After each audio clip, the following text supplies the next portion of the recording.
my name is Izzy. I'm a sporadic YouTuber. This video is coming a bit late. Just like my haul, I think, will be a bit late. But anyway, this is my wrap up for the month of March. So I'm just gonna dive in because there are quite a few books. And this video will be ridiculously long if I don't just go. So I'm gonna start with two classics that I read, both Shakespeare, in the month of March. So the first one is just one that I finished, and that was The Tempest.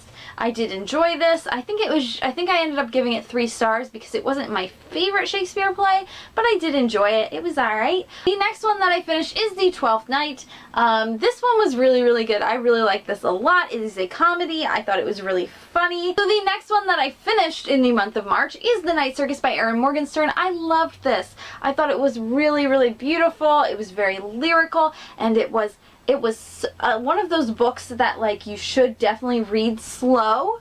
I feel like it's a slow book, and I think that's why I gave it 4 stars instead of 5. It wasn't really, you know, fast pace. But I do think it's one of those books that you need to actually set aside the time for and take your time and read it and enjoy it, because I do think it is a beautiful book. I really enjoyed it quite a bit. Every time that I do read a Rama, I read one of these books because they always have Rama in the title. So this is Zombie. This is the 8th book in the Zombie series. If you followed my channel for a long time, you know that the first book and I were not friends. I think I might have given it 3 stars, being super, super generous. This one I ended up rating a 4. I mean, so that's something. I did really enjoy this one, and I can't wait to keep continuing with the series. I will probably only be reading them for Read-A-Rama, just because they're really easy to fill that Rama challenge. The next book that I read, I gave 5 stars to. So this is They Both Die at the End by Adam Silvera. Adam Silvera has this very unique way of making your heart feel so full and light and just beautiful, and then ripping it out of your chest and showing it to you while it's still beating. I cried so hard. I knew it was gonna happen. I knew it was gonna happen. Adam Silvera knows how to make me cry. He's good at it. But yeah, I loved this. I really recommend, if you haven't picked up this one yet, it is really good. I really loved it. So the next one I read was The Hearts We Sold by Emily Lloyd Jones. Again, I cried. It ripped my heart out. It was really good.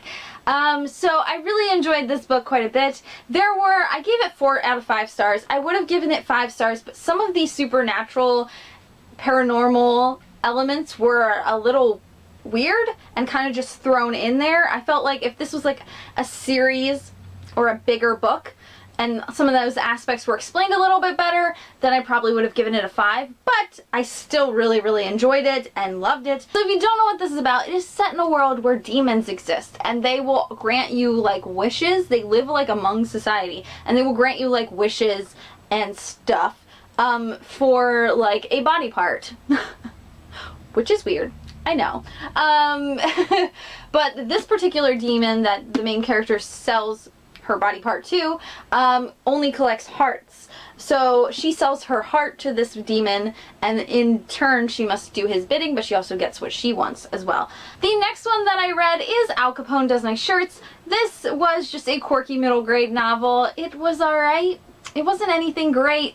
Wasn't anything terrible. It was just alright. So the next one I read is Bird Box by Josh Malerman. I need to get my hands on more Josh Malerman, like, yesterday. I believe he has a new book coming out, like, tomorrow. I don't know when. Yeah, this was fan-fucking-tastic. So I borrowed this from a coworker. Well, she insisted I borrow it and read it.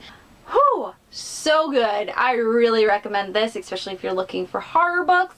If you're looking for something suspenseful, whew, this book was fantastic. 5 out of 5 stars. Definitely going to be on my list of my favorites of the year. You guys are, like, really crooked, and I'm so sorry. My tripod is doing weird things. Sorry, you're just gonna have to deal with being lopsided. The way I've been describing this book to people is, have you guys seen the movie or seen the trailer for Quiet Place?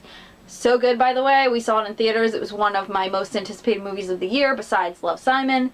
Whew. So good. It's like A Quiet Place, but with sight instead of sound, is usually the best way to describe it. So fucking good. If you like A Quiet Place, I recommend this book, and vice versa.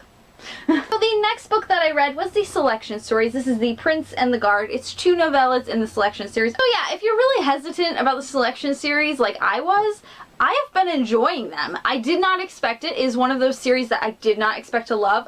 I own the whole series, and I read the first book as a part of the Hall revisit, and I'm like, good, if I'm gonna read the first book, and I'm not gonna like it, so I'm just gonna unhaul the rest of the series after this. So if you're hesitant about the Selection series, I ended up liking it, and I fucking hate The Bachelor. I hate anything that's like that. I think the thing that's really, really selling me on these books is the world. I'm really, really interested in like the way the society structure is built. I know that sounds really weird. These books are supposed to be about like a bunch of girls who gets to date the prince. And I think that is a very terrible way to describe these books, because they are so, so much more than that. I love them. So yeah, so if you're really hesitant about the Selection series like I was, just read the first book. Just give it a shot. It's really easy to read. My opinion really doesn't mean shit after you hear my review for the next one. So the next book that I read was Ready Player One. Y'all are gonna hate me. Woo, it's coming. I could do a full review on this, and a lot of people would hate my guts for it. Sorry. I'm so sorry. It wasn't that great. It wasn't that great. I'm sorry. I said it. I said it. It's out. So yeah, I was really excited about this one. I didn't like it. I'm sorry. I thought the main character was kind of creepy and a little pervy, and there were some major issues with this one. So I'm sorry. I did not love it. I did give it 3 stars. I didn't hate it. I'm really like bashing it right now. Like, it was enjoyable enough that I did finish it, and it was enjoyable enough that I like kept reading. The book that I read was Saga Volume 3. I love Saga so much. I don't know what else I can tell you guys. If you haven't picked up Saga, you should. It is 100% worth the hype. It's so good. I gave it 5 out of 5 stars, like I've given every single other issue before that. The book that I read was the first book in the Percy Jackson series. This is The Lightning Thief. This is the first Rick Riordan book I've ever read. I do really recommend Rick Riordan, especially if you like Greek mythology. Like, if you like Greek mythology, this middle grade series is for you. You will love it. I personally had to there was some stuff that I didn't know, so I had to I was Googling and looking up images and all this stuff, reading this book.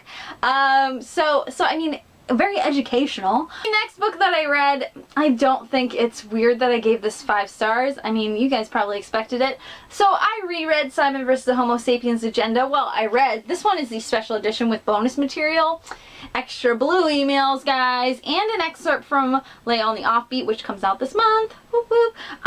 But I did reread Simon vs. Homo Sapiens Agenda before I saw the movie, which was fan-fucking-tastic, by the way. So good. I give both 5 out of 5 stars. I hate that this is the last book I read in March because we're ending on a sour note. So I read Wonder, and I did not enjoy it. I did not love it. I thought it was alright.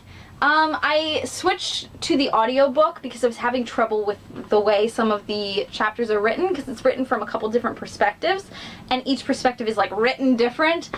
And so that was really dragging me out of the story, so I switched to the audiobook. But yeah, I did give it 3 out of 5 stars. It was not my favorite book, but I do recommend picking it up and giving it a shot at least. Listen to the audiobook. It's on YouTube. It's free. So that is it. Those are all the books that I read in the month of March. It was quite a bit. I know. Quite a bit of books.